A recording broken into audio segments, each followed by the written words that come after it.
जय श्री राम दोस्तों।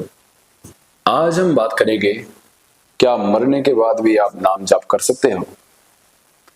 कई व्यक्ति ऐसे होते हैं कि जब तक जीवित थे तब तक नाम जाप करते नहीं और फिर अपने वर्तमान समय में सोचते हैं कि हम तो मरने के बाद नाम जाप करेंगे। क्या यह सत्य है कि मरने के बाद नाम जाप किया जा सकता है या फिर ये झूठ है। दोस्तों, अगर आपने जीवन भर नाम जाप किया है तो आपने अपना पुण्य का घड़ा भरा है।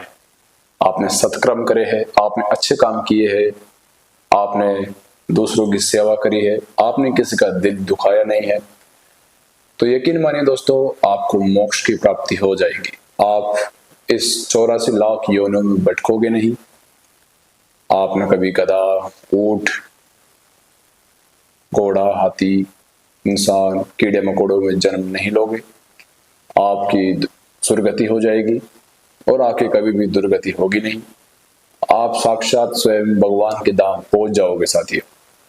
अगर आपने जीवन भर नाम जाप किया या फिर आपने किसी का दिल दुखाया नहीं, और अगर आप नाम जाप नहीं करते हो और दूसरे को प्रताड़ित करते हो या फिर परेशान करते हो, बुरे काम करते हो और सदैव दूसरों का बुरा चाहते हो, तो यकीन मानिए साथियों, इस घोर कलयुग में भी आपको वैसा ही दंड मिलेगा जैसा कि स्वयं अर्जुन को स्वर्ग में मिला था। जी हाँ, मैं एक दूसरी वीडियो बनाऊंगा जिसमें मैं चर्चा करेंगे कि अर्जुन को स्वर्ग में ऐसा क्या दंड मिला था जिस कारण से वो भी मान गया था कि वाकई में नाम जप की महिमा स्वर्ग में भी है। दोस्तों, वैसे तो कई शास्त्रों में ये बताया गया है कि मरने के बाद नाम जाप करना असंभव है, कि आप मरने के बाद नाम जाप नहीं कर सकते। आप इस भौतिक शरीर में ही नाम जाप कर सकते हो। अगर आप नाम जाप मरने के बाद करना चाहते हो तो बोल जाइए, ऐसा असंभव है साथियों। की जब आपकी मृत्यु होगी, उसके बाद जब यमराज के 2 दूत आपके समीक्ष खड़े हो गए तो वो आपसे पूछेंगे नहीं कि आपने क्या नाम जाप किया, तो वो तो आपको उठाकर यमपुरी ले जाएंगे। यमपुर में कई कई यातनाएं दी जाएगी। अगर आपने नाम जाप किया होगा तो स्वर्ग में या फिर वैकुंठ धाम में पहुंचाए जाओगे। अगर आपने बुरे आचरण किए होंगे, गलत काम किए होंगे, तो आपको यमपुर में घोर यातनाएं दी जाएगी। तब आपको एक सूक्ष्म शरीर दिया जाएगा, क्योंकि भगवान श्री कृष्ण ने स्वयं कहा है कि आत्मा ना मरती है, ना जलती है, ना आत्मा को कोई डुबा सकता है, ना आत्मा को कोई मार सकता है।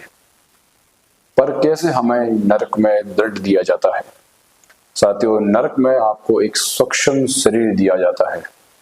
जिस किसी व्यक्ति ने बुरे कर्म किए होंगे तो उनको, उन व्यक्तियों को एक सूक्ष्म शरीर दिए जाते हैं ताकि वो घोर यातनाएं झेल सके। और तब उस सूक्ष्म शरीर में आप नाम जाप नहीं कर सकते हो। आप भगवान का नाम याद बिल्कुल नहीं कर सकते। आपको उस सूक्ष्म शरीर में, उस धातु में ही दंड झेलना पड़ेगा हजारों सालों तक। क्योंकि साथियों, एक बुरे कर्म का दंड कई वर्ष तक झेलना पड़ता है, यहां तक कि कई हजारों सालों तक भी। आप समझ गए होंगे साथियों कि जो कुछ भी है इसी जीवन में है। अगर आपने इस जीवन को व्यर्थ कर दिया तो यकीन मानिए साथियों, आपका अगला जन्म जो होगा वो भी व्यर्थ ही जाएगा। और अगर आपने इस जीवन को सदुपयोग में लगा दिया तो आपका अगला जन्म भी अच्छा भी देगा। दोस्तों, एक समस्या और आती है भक्त जनों को कि वो नाम जाप जब करते हैं तो उनके मन के अंदर कई विचार घूमते रहते हैं, कई विचार आते रहते हैं, नेगेटिव थॉट्स आते रहते हैं, बुरे वाक्य, बुरे वचन उनके दिमाग में आते जाते रहते हैं। पर कई विचार तो ऐसे होते हैं कि उनके दिमाग में बैठ ही जाते हैं। दोस्तों, सोचने से इस दुनिया में कुछ भी नहीं होता साथियों।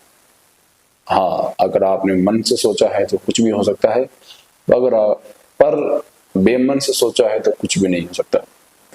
दोस्तों, जब आप नाम जाप करते हो तो आपके मन के अंदर जो गंदगी होती है वो बाहर निकलना शुरू हो जाती है। आपके मन के अंदर जो भी विकार थे वो बाहर आना शुरू हो जाते हैं, जिस कारण से आपको मन के अंदर कई नेगेटिव थॉट्स आने लग जाते हैं। यकीन मानिए दोस्तों, आपको चिंता नहीं करनी है, आपको बस आगे बढ़ना है नाम जप के साथ। आप देखते देखते ये देखोगे कि आपके मन के अंदर नेगेटिव थॉट्स आना समाप्त हो गए हैं और आपकी एनर्जी जो है पॉजिटिव में भर गई है। नेगेटिव थॉट्स आना बंद हो गए हैं और आप सिर्फ पॉजिटिव ही सोच रहे हो। आपके हर काम बढ़ने लग जाएगा, कोई काम आपका बिगड़ेगा नहीं और सब कुछ अच्छा होने लग जाएगा साथियों, यकीन मानिए। क्योंकि घोर कलयुग में अगर आप नाम जाप करते हो तो आपको फल तो मिलेगा ही साथियों। क्योंकि स्वयं महामुनि वेद व्यास जी ने कहा है, जिन्होंने महाभारत की रचना करी है, कि इन चारों युगों में से घोर कलयुग ही ऐसा होगा जिस समय हमें प्रभु की प्राप्ति हो सकेगी।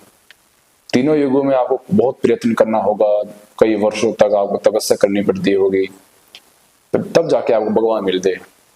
पर दोस्तों इस युग में ऐसा नहीं है। रावण ने त्रेता युग में करीब 10,000 वर्ष तक तपस्या करी, तब जाके उसको वरदान मिला। पर कलयुग में तो 1 मिनट भी आप नाम जाप कर लेते हो तब भी आपको आशीर्वाद मिल ही जाता है प्रभु का। ऐसी है महिमा इस घोर कलयुग की। दोस्तों वीडियो बताना मुझे कैसी थी और कमेंट में लिखना जय श्री राम। मिलता हूं नेक्स्ट वीडियो में। लाइक करें, शेयर करें। जय श्री राम।